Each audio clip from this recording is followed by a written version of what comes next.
नमस्कार। वाजिद हुसैन सिद्दीकी स्टोरीज में आपका एक बार फिर से स्वागत है।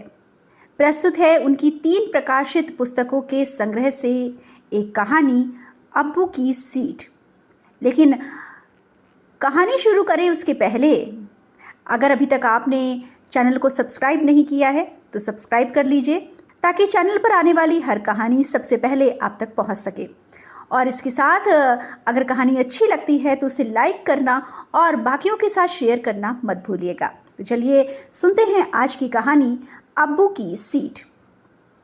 जावेद हबीब एक साधारण आदमी था। घर में पहली औलाद आने वाली थी, खुशियों का माहौल था। लेकिन बच्चे के जन्म के कुछ ही क्षण बाद दाई ने गहरी सांस लेकर कहा, बच्चा न लड़का है न लड़की है, किन्नर है। ये सुनते ही माँ की सांसें थम गईं। कमरे में मातम सा छा गया।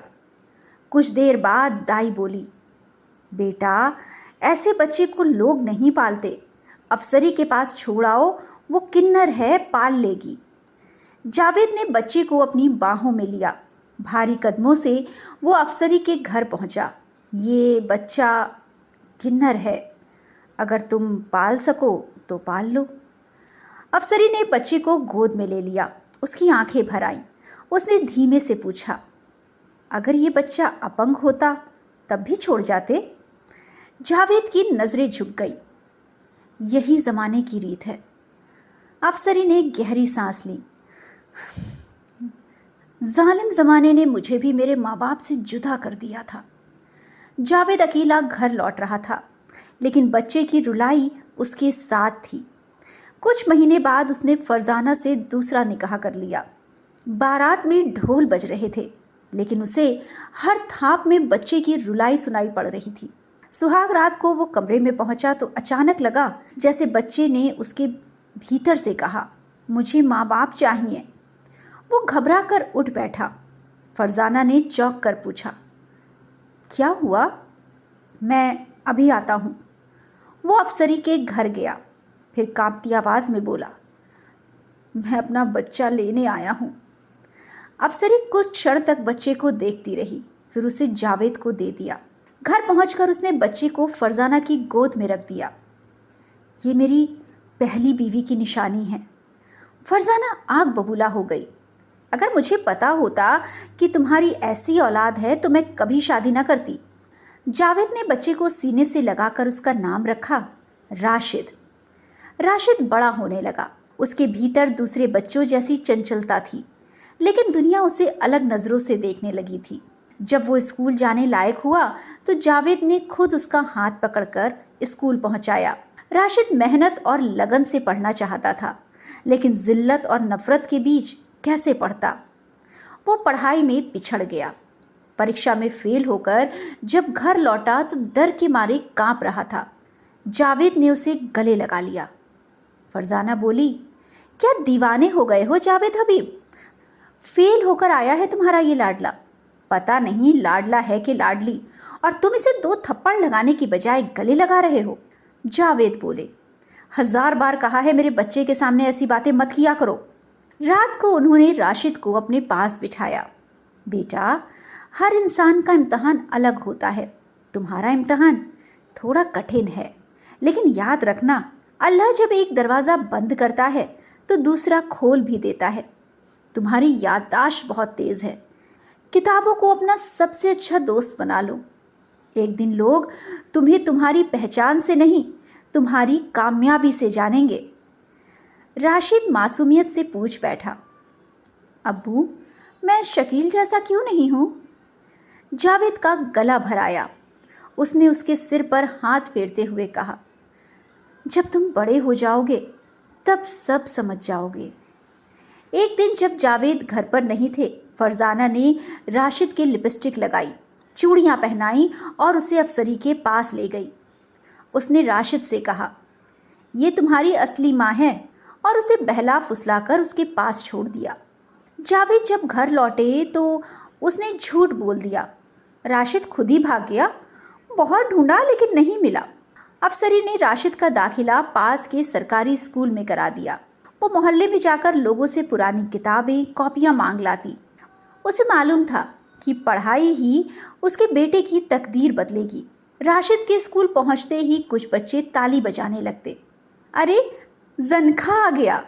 कोई उसकी चाल की नकल करता, कोई उसे नाचने को कहता। एक दिन वो रोते हुए घर पहुंचा। उसने माँ से कहा, अम्मी, बच्चे मुझे ज़नख़ा कहते हैं। ये ज़नख़ा क्या होता है? अफसरी का कलेजा कांप उठा। उसने उसे सीने से लगा लिया। बेटा, कुछ लोग ऐसा कड़वा बोलते हैं जिससे दूसरे लोगों का दिल दुखे। तू इतना ही समझ कि तू किसी से कम नहीं है। दूसरे दिन वो स्कूल पहुंची। इस समय कुछ बच्चे राशिद को नचा रहे थे। मास्टर जी बरामदे में खड़े सब देख रहे थे। अफसरी ने नम्रता से कहा, मास्टर साहब, आप कुछ कहते क्यों नहीं? मास्टर बोले, कुदरत ने इसे ज़नख़ा बनाया है। 24 घंटे इसके कानों में घुंघरू बोलते होंगे, तालियां पीटने को दिल करता होगा, नाचने गाने का दिल करता होगा। अगर यकीन ना आए तो पूछ लो इससे। मेरे मना करने ना करने से क्या फर्क पड़ता है? अफसरी की आंखों में पहली बार आंसू नहीं, आग उतर आई। अफसरी तुझे बद्दुआ देती है, तेरी इस जैसी ही औलाद पैदा हो।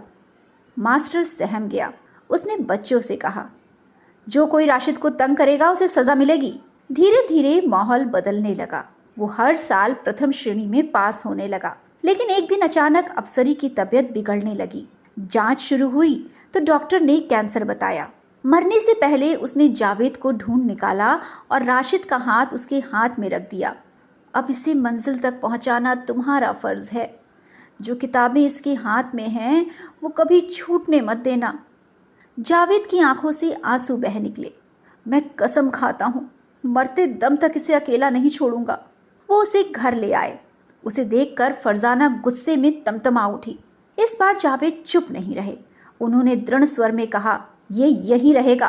तुझे इसके साथ नहीं रहना है तो मैं तुझे तलाक देता हूँ।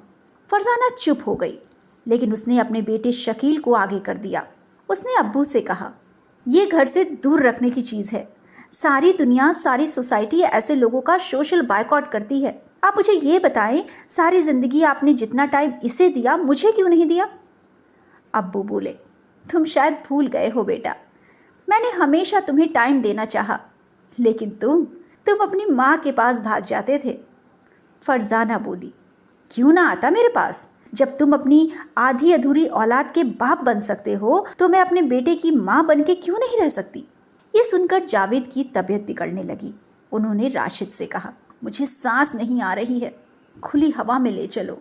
घर से बाहर जावेद नॉर्मल हुए तो उन्होंने कहा, बेटा, जैसे जैसे बड़े होगे परेशानियां भी बढ़ेंगी। कभी तुम्हारा मन मर्दों की तरह रहने को करेगा और कभी औरतों की तरह। फैसला तुम्हें करना है, लेकिन अभी सिर्फ पढ़ाई करनी है।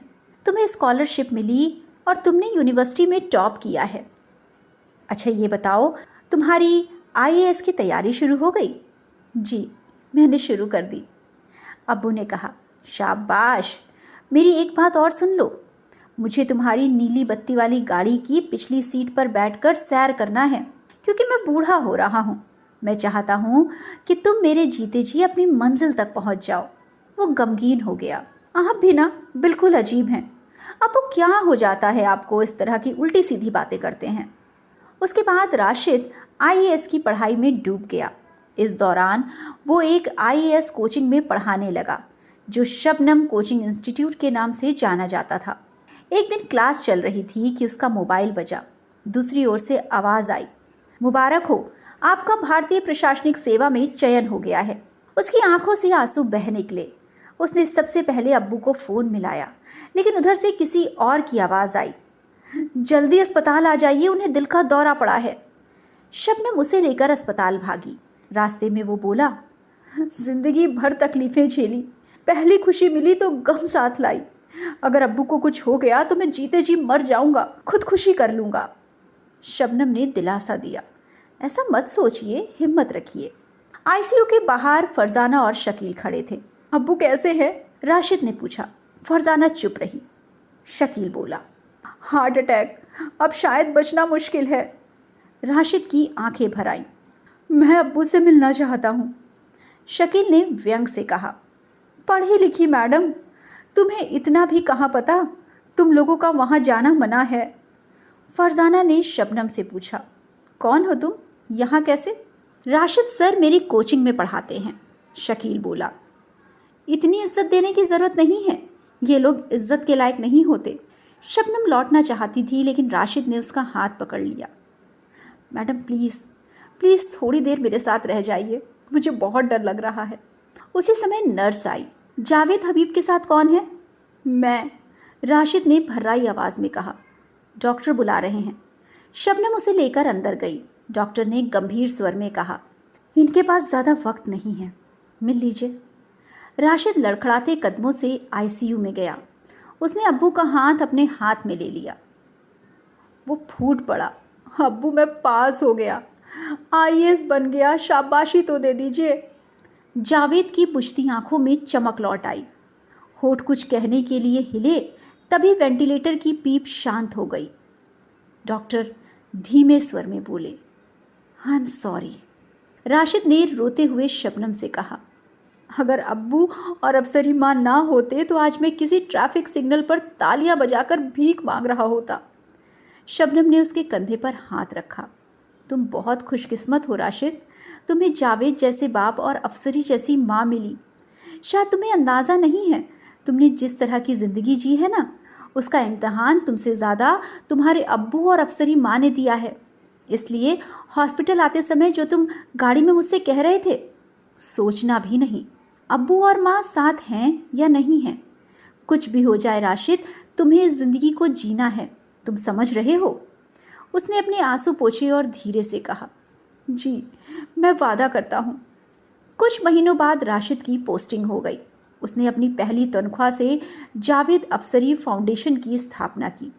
इस संस्था का उद्देश्य उन स्पेशल बच्चों की शिक्षा, स्वास्थ्य और सम्मानजनक जीवन के लिए काम करना था जिन्हें समाज अक्सर तिरस्कार और जिल्लत के अंधकार में ढकेल देता है। आज जब भी राशिद अपनी सरकारी गाड़ी में बैठता है तो पीछे की सीट हमेशा खाली रहती है। एक बार उसके बॉस ने पूछा, राशिद पिछली सीट क्यों खाली रहती है? राशिद ने आसमान की ओर देखा। यह अब्बू की सीट है। एक बार उन्होंने कहा था, मुझे तुम्हारी नीली बत्ती वाली गाड़ी की पिछली सीट पर बैठकर सैर करनी है। ये सुनकर बॉस की आंखें नम हो गई। उन्होंने श्रद्धा से सीट की ओर देखा, जैसे सचमुच अब्बू बैठे हों। कहानी अब्बू की सीट समाप्त। अगर आपको कहानी अच्छी लगी तो चैनल को सब्सक्राइब करके कहानी को लाइक कर लीजिए और अपने दोस्तों के साथ शेयर कीजिए। मिलते हैं बहुत ही जल्द अगली कहानी के साथ।